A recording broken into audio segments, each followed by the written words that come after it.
রোমহর্ষক ভিক্ষার আড়ালে চুরি ছিনতাই থেকে খুনের মামলায় যাবজ্জীবন কারাদণ্ড প্রতিবন্ধী ব্যক্তির।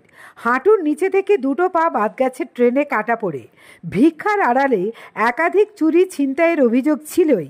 ব্যান্ডেলের এই কুখ্যাত দুষ্কৃতী বলে পরিচিত ছোট্টু পাণ্ডে ওরফে মঙ্গল পাণ্ডেকে 4 বছর আগের একটি খুনের মামলায় যাবজ্জীবন কারাদণ্ড দিল চুঁচুড়া আদালত। উল্লেখ্য, 2020 সালের 28 অক্টোবর রাতে ব্যান্ডেল স্টেশন রোডে ওভারব্রিজের কাছে মদের ঠেকে বচসার সময় রিকশা চালক রামদাস মাঝিকে ছুরি মেরে খুন করে ছোট্টু ওরফে মঙ্গল পাণ্ডে। রামদাসের পেটে ও পাঁজরে ছুরি ঢুকিয়ে দেয়। খবর পেয়ে ব্যান্ডেল ফাঁড়ির পুলিশ গিয়ে তাকে উদ্ধার করে হাসপাতালে পাঠায়। পরদিন রামদাসের ভাই শ্যাম মাঝি চুঁচুড়া থানায় অভিযোগ দায়ের করেন। মামলা রুজু করে তদন্ত শুরু করেন মামলার তদন্তকারী অফিসার শের আলী মণ্ডল। অভিযুক্তকে গ্রেপ্তার করে ঘটনাস্থলের পাশে থাকা একটি গুমটি থেকে রক্তাক্ত ছুরি উদ্ধার করেন তদন্তকারী পুলিশ। 3 মাসের মধ্যে চার্জশিট জমা দেওয়া হয় আদালতে। 6 জানুয়ারি 2022 সালে 302 ধারায় চার্জ ফ্রেম হয়। চুঁচুড়া আদালতের প্রথম অতিরিক্ত জেলা দায়রা আদালত সঞ্জয় শর্মার এজলাসে শুরু হয় মামলার বিচার পর্ব। মামলার সরকারি আইনজীবী অরূপ চট্টোপাধ্যায় 10 জনের স্বাক্ষর গ্রহণ করেন। অভিযুক্ত বিচারাধীন বন্দী থাকা অবস্থায় চলে মামলার বিচার। গত বুধবার আদালতে দোষী সাব্যস্ত করা হয় অভিযুক্তকে। পরদিন তার সাজার ঘোষণা হয়। হুগলি জেলা মুখ্য সরকারি আইনজীবী শঙ্কর গঙ্গোপাধ্যায় বলেন, যাবজ্জীবন সশ্রম কারাদণ্ডের সাজা ঘোষণা করেছে আদালত। সঙ্গে 10,000 টাকা জরিমানা, অনাদায়ে আরও 6 মাসের জেলের সাজা। যার দুটো পা নেই, এরকম একজন প্রতিবন্ধী কতটা ভয়ঙ্কর হতে পারে ব্যান্ডেলের এই ঘটনা তার প্রমাণ। হাঁটতে না পারলেও খুব ভালো জাম্প করতে পারে ছোট্টু। সাজা ঘোষণার পর ছোট্টু নিজেকে নির্দোষ বলে দাবি করে। হুগলি চুঁচুড়া থেকে প্রবীর বসুর রিপোর্ট, আরামবাগ টাইমস।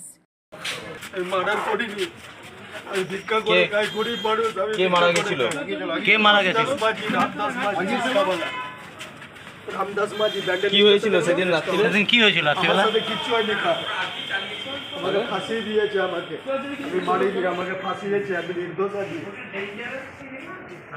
সেদিন রাত্রিরে কি হয়েছিল? কিচ্ছু হয়নি, আমার সাথে কারো কিছু হয়নি। আমি স্টেশনে ঘুমাচ্ছিলাম, পুলিশ ধরে এনেছে আমাকে সকালবেলায় 7টার সময়, 7:30টার সময়। আমাকে বলছে তুমি নাকি মার্ডার করেছো। আমি বললাম না স্যার, আমি মার্ডার করিনি। তাও আমাকে চাকু দিয়ে। তুমি কি করো? তুমি কি করো? আমি ভিক্ষা করি ট্রেনে। কোন জায়গা? কোন ট্রেন? ব্যান্ডেল থেকে হাওড়া দোকানে। সেদিন রাত্রিবেলা কি ঘটনা ছিল? অক্টোবরে সেদিনকে রাত্রিবেলা কিছু ঘটেছে, আমি সঙ্গে ছিলামই না, আমি ঘুমিয়েছিলাম। তারপরে পুলিশ আমাকে এনে থানায় মারধর করে চাকু হাতে দিয়ে ফটো তুলে আমাকে এখানে পাঠায় কোর্টে পাঠাবার পরে আমাকে এখানে এনে চালান করে তারপরে আমাকে জেলে পাঠিয়ে দেয়। 5 বছর আমি জেল খেটেছি। দিয়ে দিল আমার জীবন দিল।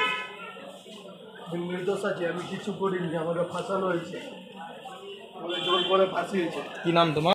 আপনারা বোধহয় টায়ার্ড হয়ে যাচ্ছেন মিট করতে করতে। তার কারণ হুগলি ডিস্ট্রিক্টে একের পর এক, আর মোর পার্টিকুলারলি বলতে গেলে চুঁচুড়োতে এত এত শর্ট ইন্টারভেলে সাজা হয়েছে এবং সেটা একটা মার্ডার কেস। এখানে মদের ঠেকে মদ খেতে গিয়ে গণ্ডগোল, ছুরি দিয়ে তাকে আঘাত করে, সেই ব্যক্তি মারা যায়। এবং এই মামলাটা আমার প্রসিকিউশনের তরফে লয়ার ছিলেন অরূপকান্তি চ্যাটার্জি। উনি আমার সঙ্গে উপস্থিত আছেন। উনি পুরো কেসের ফ্যাক্টের সম্বন্ধে আপনাদের বলবেন। আমি অরূপবাবুকে বলছি এই কেসের ব্যাপারে যা হয়েছে উনি সেটাকে বলে দেবেন।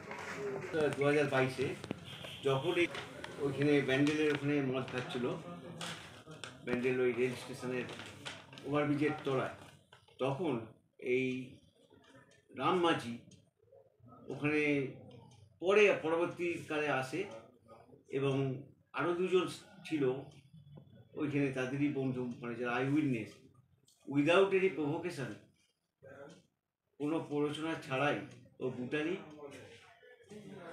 ছুরি মেরে পেটটা ফাঁসি দেয় রামদাস মাঝি, এবং তার সঙ্গে পাঁজরেও আঘাত লাগে। ও বাঁচবার জন্য একটু ছুটে চেষ্টা করে পালাবার, কিন্তু মসজিদের কাছে 8-10 পা যেই পড়ে যায় এবং মরে যায়। পরবর্তীকালে পরের দিনই কেসটা স্টার্ট হয় এবং চিহ্ন থানা তদন্ত করেছেন শের আলী মণ্ডল, এবং তিনি এই 90 দিনের মধ্যে চার্জশিট দিয়েছিলেন। চার্জশিট দেওয়ার পর আমরা প্রসিকিউশন থেকে চার্জ ফ্রেম করেছিলাম 302/6/22 তারিখে, এবং এই চার্জের পর আমরা প্রসিকিউশন থেকে 10 জনকে সাক্ষী দিয়েছিলাম।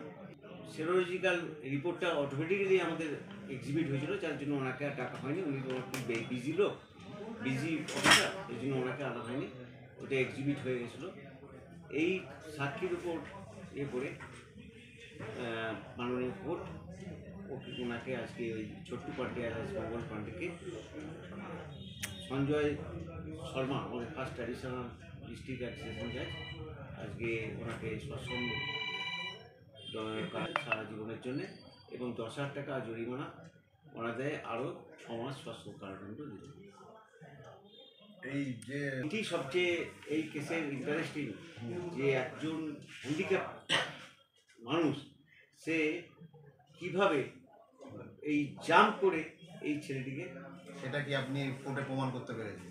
অবশ্যই। এবং প্রসঙ্গত তাই না, তার ক্রিমিনাল অ্যান্টিসিডেন্ট খুব খারাপ, এর আরও অনেক মামলা আছে, অনেক মামলা, সেগুলো রেফারেন্স এক্ষুনি আপনাদের দিতে পারছি না, তবে অনেকগুলো মামলা তার আছে। মানে তিনি একজন কীভাবে তারপরে বোধহয় কোনো জাম্প মানে ওই ক্রিমিনাল এটি বোধহয় কাটা গেছে, কোনো তাড়াহুড়া করেছিল, যে কারণে আমি জানি না কী ঘটনা হয়েছে।